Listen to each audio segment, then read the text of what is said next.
Na minha infância, eu fui uma criança muito doente. Eu tive, aos 7 meses de gestação, a minha mãe, teve desejo. Ela viu uma ceia e ela teve desejo de tomar o vinho da ceia. Uhum. E quando eu tinha 7 meses de nascido, eu engasguei com uma folha e eu morri. E a minha mãe me pegou e me jogou pra cima naquela ânsia. Ela foi lavar roupa no rio, nós morávamos na Ah, você fazenda. engasgou com a folha. Engasguei com uma folha. Enquanto minha mãe foi lavar roupa no rio, meu irmão me deu uma folha e eu coloquei na boca. Eu era pequenininho, estava Uhum. rastejando, engatinhando ainda. E aí minha mãe, quando ela voltou do rio, eu estava morto. Aí ela disse, jogou eu para cima e disse: "Deus, se o senhor trazer ele de volta, eu te dou ele". E meu pai chegou naquela correria toda e quando ela gritou assim, eu tossi e a folha saiu e eu voltei à vida. Ela disse que já fazia tempo que eu estava mole, que eu não tinha respiração. Então minha vida foi um milagre desde criança, criança pequena, na fazenda, com meu pai, com meus irmãos, 7 irmãos na família. Então, a minha vida na minha infância foi uma vida muito, muito pobre. E até os 30 anos de idade, foi uma vida de muita pobreza. Então eu experimentei a pobreza, eu não estudei, eu não tinha escola, eu não aprendi a ler. Não aprendeu a ler. Não, eu fui na escola na fazenda, e a professora disse que era impossível aprender a ler. E eu fiquei 3 meses só nessa escola. E meu pai então falou: "Já que você não sabe ler, eu vou te comprar uma enxada e você vai para a roça comigo", com 10 anos de idade. Mas eu não conseguia ler. E aí eu fiquei até os 30 anos, aí meu pai mudou para o Mato Grosso, em 1980, e eu fui pescar, porque eu gostava de pescar. E aí eu aprendi a arte da pescaria, fui pescar, e lá na pescaria eu tive um encontro com o Senhor. Assim, minha vida, meu avô tinha uns costumes na fazenda, e que ele fazia os terços das rezas e tudo, e eu então aprendi a rezar desde pequeno.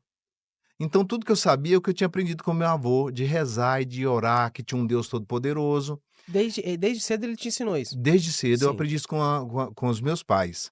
Meu avô fazia terço na casa dele, aquela coisa de Sim. folia de reis, de São João, São Pedro, Santo Antônio, e aí a gente aprendeu a rezar o terço com meu avô, porque fazia o terço primeiro. E eu com 5 anos de idade eu já rezava um terço. Então o Deus que eu conheci foi através do meu avô e através daquilo que ele me passou. E aí, aos 30 anos de idade, eu já estava no rio pescando há muitos anos. Aos 30 anos de idade, eu tive uma experiência com Deus.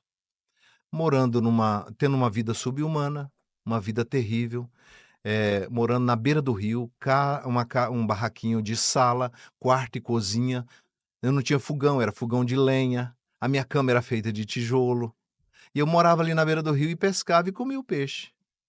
Era o que eu vivia. Vendia, sustentava minha família com o peixe que eu pegava. Mas um dia eu deixei a minha casa desprovida, e aí eu fui pescar e não peguei nada.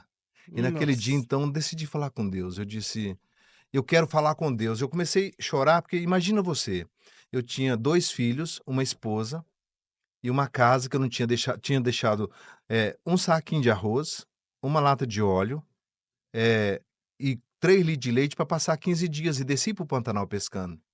Aí Sim. a cabeça de um pai, de um marido, você calcula como é que estava. Eu peguei uma coberta na madrugada daquela e fui para a beira da praia, deixei os pescadores, nós pescava em 40 homens, deixei os pescadores e fui para aquela praia. E cheguei lá, eu falei com Deus de uma forma que eu nunca tinha falado antes. Eu disse: "Eu quero conhecer o Deus que fez essa lua, essas Uhum. estrelas e tudo que existe aqui". E ajoelhei com aquela coberta na Você falou, cabeça, tipo, sozinho, sozinho, sim. mas falei em voz alta: "Eu quero conhecer o Deus que fez essa lua, Uau. essas estrelas e tudo que existe aqui". E ajoelhei com a coberta na cabeça e comecei a chorar. E aí, Deus foi lá. Como é que eu sei que Deus foi lá? Desceu um foco de luz como se fosse de um canhão seguidor, sabe esse canhão de show? Sim, sei. Desceu um foco daquele em mim com a luz, que não tem na terra luz igual àquela. Eu acredito que é a mesma luz do apóstolo Paulo. É. Desceu aquela luz sobre mim e daquela luz saiu uma voz: "Que bom, filho, que você quer me conhecer". Quando essa voz entrou dentro de mim, parecendo que entrou uma mão dentro de mim e tirou toda aquela derrota que eu tinha, sabe? Eu estava a pessoa mais feliz do mundo. Hora que aquela voz falou comigo, que quando eu saí daquela posição, eu já estava o dia já estava clareando. E eu fiquei numa posição só, das 8 da noite até o dia clarear. Quando eu acordei daquele lugar, eu estava com o rosto inchado, na mesma posição, mas eu estava numa felicidade que nunca não dava para expressar, eu nunca tinha tido uma felicidade como aquela. A voz de Deus te traz uma felicidade dentro da maior treva que você tiver. A voz de Deus, a presença de Deus. E é só qualquer um clamar por ela, com a mesma intensidade, porque Deus não faz acepção de pessoa, Ele vai manifestar também. Talvez Ele não manifesta com a luz, nem com a glória, mas você sabe que Ele manifestou porque vai mexer por dentro de você. A voz de Deus mexe dentro de você. E mexeu dentro de mim, e eu naquela alegria. No outro dia eu desci novamente para a beira do rio, para o mesmo lugar ali, ajoelhei, queria aquela presença. Segundo dia, terceiro dia, quarto dia, enlouquecido para aquela presença. E eu estava procurando a posição, bem, eu já estava quase fazendo uma religião ali, né? Falei, bem, eu fui nessa direção, eu olhei para aquele lugar ali, eu falei assim, mas eu lembrei, eu não chorei. Mas eu não tinha vontade de chorar mais. Então forcei o máximo para me soltar pelo menos uma lágrimazinha. Eu tipo: "Deus, olha, eu chorei. Eu quero a luz de novo". Foi tão bom que você quis viver de Eu novo. quis viver de novo. E aí a voz não veio, a luz não veio. Só que eu lembrei de casa. Depois de uma semana eu Uau! lembrei de casa. Só que eu lembrei de casa e não me deu tristeza, por saber a condição que eles estavam vivendo. Entenda que esses 6 dias foi uma batalha todos os dias para mim ter aquela presença novamente. E aí, a voz veio novamente para mim, eu perguntei: "Senhor, como é que eu vou fazer para pegar peixe?" Mas aquela pergunta aleatória que você faz, sabe? Uhum. "Deus, como é que eu vou fazer para pegar peixe?" A voz veio, dentro e fora ao mesmo tempo, e me envolveu. E falou para mim: "Vai, pega tal isca e vai para tal curva e arma 12 anzol." Eu peguei as iscas, fui para aquela curva, marrei 12 anzol. Fui dormir. Quando foi 3h30, 4 da tarde, eu fiz almoço, cheguei no barraco, fiz almoço. Tem gente que cozinha na beira do rio, Sim. pescaria. Cada um tem seu Eita, sim, barraquinho, sim. sabe. Fiz a minha comida, comi e dormi. 4 da tarde eu levantei e fui lá cuidar dos anzol. Quando eu cheguei, a galha estava baixando. Eu pensei: "Nossa, é um jacaré que eu peguei ali no anzol." Quando eu puxei, era um pintado de uns 16 quilos. Cara, eu falei: "Nossa, que coisa." Daqui a pouco o outro anzol, o outro anzol, o outro anzol. 12 anzol, peguei 9 peixes. Quando eu cheguei no acampamento com aquele tanto de peixe, os pescadores, todo mundo veio no barco e falou: "Vem cá ver o que o Célio pegou aqui. Cara, que tanto de peixe é esse?" O peixe saiu, a lufada saiu, que nós chamamos de lufada, o Lufada. cardume.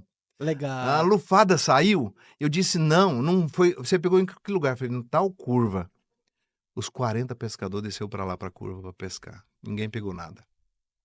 Eu voltei para praia, peguei minha coberta, fui lá para a praia novamente, orar do mesmo jeito, e aí perguntei novamente: "E aí, Deus, e agora?" Veio a instrução novamente: pega os anzol, coloca no barchil, nós chamamos de barchil, onde vem a praia rasa, e depois cai no fundo. Coloca os anzol de jeito que a isca nada no fundo e vem para a praia, porque o peixe vem comer ali. Ele vem comer a isca naquele lugar raso, que o peixe vem Sim. se proteger. Eu armei, naquela semana eu peguei quase 300 quilos de peixe. E o peixeiro veio buscar o nosso peixe, eu disse: "Leva peixe lá em casa, leva dinheiro lá em casa e fala para minha esposa que eu tô mandando dinheiro para ela e tal, que agora eu peguei peixe e tal." E eu falei: "Bem, agora eu tô montado, porque agora eu vou ter minha própria peixaria." Que era o meu maior sonho, era ter uma peixaria. Eu não sabia que Deus estava me preparando para ter uma colônia de pescadores. Uau! Deus estava me ensinando ali Forte. na arte da pescaria para me ter uma colônia de pescadores.